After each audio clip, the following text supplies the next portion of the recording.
of my bucket list adventure.world. Today I'm going to share another very unique experience, that is Husky Ride.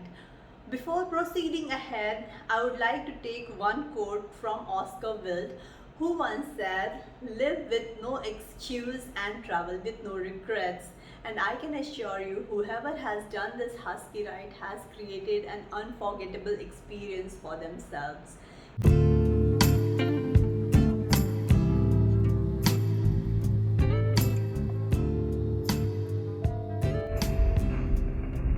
With me today is Ahan and his mom, Vaishali. Please welcome to my show, bucketlistadventure.world. Thanks, Nisha. We're happy to be here today. Thank you so much. So here they are to share their experience about the Husky Ride. Yes, you heard me right, the Husky Ride. Very handful of people do Husky Ride. Going to the Norway, all the way to Norway during the winter and where the temperature is minus, they did it there. Now let's share their experience. So Ahan, my first question to you would be, what motivated you to do the Husky Ride? What really motivated me to do the Husky Ride is that I just wanted to try something new because in the country that I'm living in it's nowhere close to winter. So then I just decided to have some fun and just try new things because I always on TV in some of the movies I see like people riding on sleds with Husky. I thought that let's experiment and see if it actually is fun. So then I just decided to do it. That's what motivated me. That's interesting. So what was so special about the Husky Ride? What was really special was that it was not your typical pet dog at home. They were super energized, playful. They never want to stop playing. So then like whenever you'd run, they would always chase you, and they were just very playful. So then that's what's really different and what's really good about the Huskies. Okay. So was it tough handling the Huskies? As you mentioned now that they were friendly. So were they obeying your orders? Like during the sledge while you were doing the ride? How was it? Actually, I didn't really control it. Me and my Okay. mom, we went with a musher, but then my father, he went alone and he did it himself. So then, according to his experience, which his lifestyle and experiences are really similar to mine. So then, getting experience from him is really what I would also say. So then, according to him, he said that it was a bit hard at first because Okay. they wouldn't listen, but then eventually it also got more fun, and then they started to get used to his voice and they would listen to him and they would follow his commands. So then he said that then it became much more easier controlling the dogs and he could have the time of his life. That's quite interesting. Like you don't need proper training also. Like if you want to go, you have the choice. Either get trained or either you can hire the musher.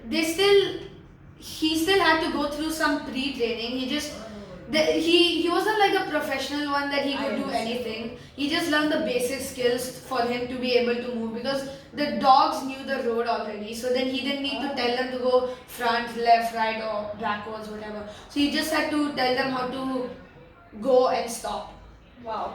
So and how to just- make them go faster. Just to add over here is basically if you are going for a self-driven sled, they Uh-huh. give you a very basic training and the controls are all done by your feet. So you really have to be a bit strong enough. So Ahan really wanted to do it himself, but Okay. then I because was of too his young. age and this thing, it wasn't allowed. And my mother also couldn't go because she didn't think that she would be able to control Yeah, it. because And the Huskies are really playful and you know you sometimes need they strength to yeah, pull you need the strength. ropes and control. Yeah, and they can sometimes go at their own whim, like they would stop, they would play, and I then again understand. resume. So it's always So you better. should know how to be firm, your voice to be firm and be able to I see. So it's always good to take calculated risk. Yeah, That's good. that's right. Okay, so my next question would be, what was the most exciting part of your journey, the entire journey that you did on the sledge with the Huskies? What was really interesting for me, even though some people would probably disagree for me, the most interesting part was the end for me Okay. because that's when I got to play with the dogs and just know how they actually work. Okay. Because I mean, some people have more fun in the actual sledding experience, but then I had more fun there. Yeah, I would like to add over here that yes, I had more fun on the ride.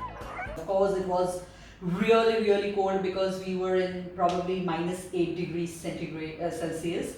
So Wow. it was really cold. You wear the suits. Yeah, and you You also can't have to wear your own yeah, clothes you have to and wear go. your full suit because to protect you from all the things that are coming because you may come into contact sometimes. Yeah, so it was very exciting. The Huskies, they go in a group and it's really fun. So for me, the ride itself was fun, but I think he enjoyed the end, as he said, that because he loves to play with the dogs and they were like yeah, They are very friendly pet. They can be a very friendly pet. They are not as violent as they look.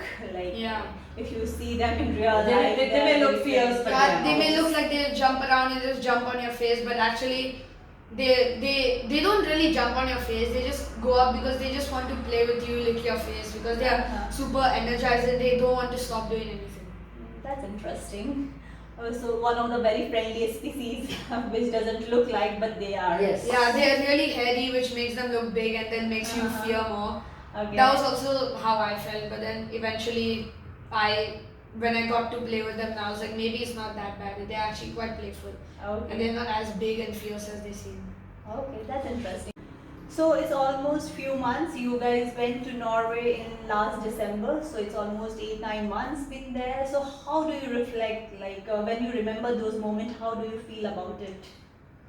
I feel really happy and I'm really thankful that I got the opportunity to go there because none of my classmates in my school or in fact probably in my school I'm still unsure but I'm pretty sure that in my class nobody has had the experience that I've had, so I'm really thankful to my parents for taking me there. And whenever I look back, I always cherish those like memories of me going there because it's truly like almost once in a lifetime experience unless you live in those type of countries. Mm-hmm.